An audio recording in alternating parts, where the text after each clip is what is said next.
Good morning, children. In this video, we will be talking about incomplete dominance, codominance, test cross, and chromosomal theory of inheritance. This slide shows incomplete dominance.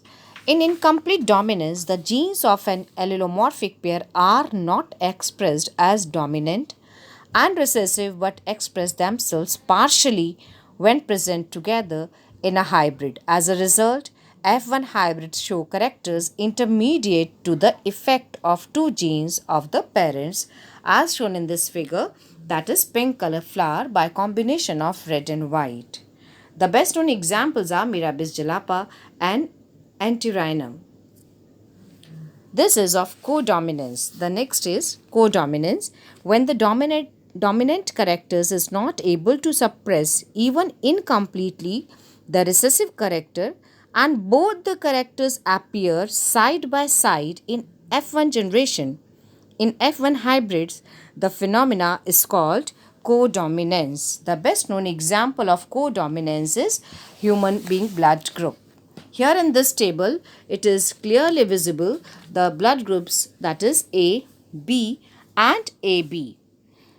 A common example of codominance is ABO blood groups in human beings.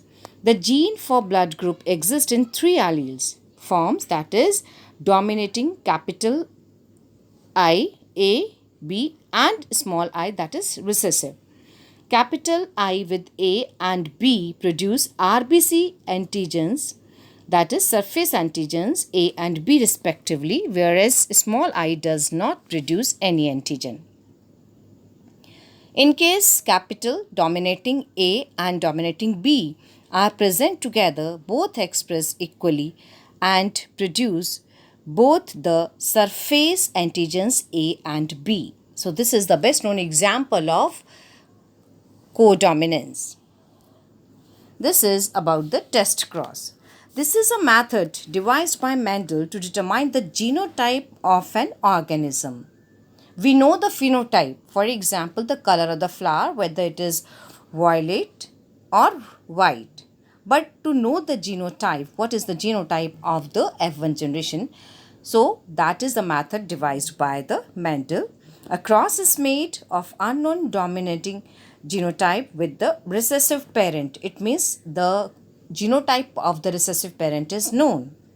This picture clearly visible by this picture, like the typical test cross where violet color flower is dominant over the white color flower.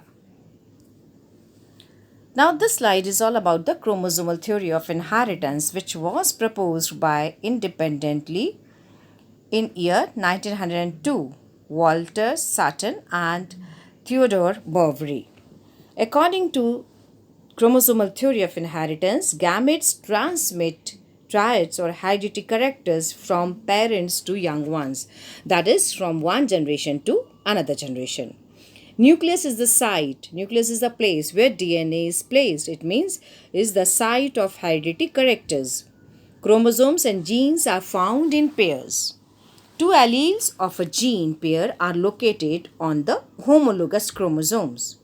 Gametes have haploid set of chromosomes fused to regain the diploid set. You know very well, which we have done in the previous chapters. Sperms, they have haploid 23 chromosomes. In case of human beings, even the female gamete ovum contains 23 chromosomes, haploid number of chromosomes. When they fuse, fertilization occurs, they regain the diploid number, that is 46 chromosome. Homologous chromosomes synapse during the meiosis and get separated to pass into different cells and is the basis of segregation and independent assortment during meiosis. And this chart shows like crossing over, exchange of characters as well and regaining of diploid. So this is all about the chromosomal theory of inheritance.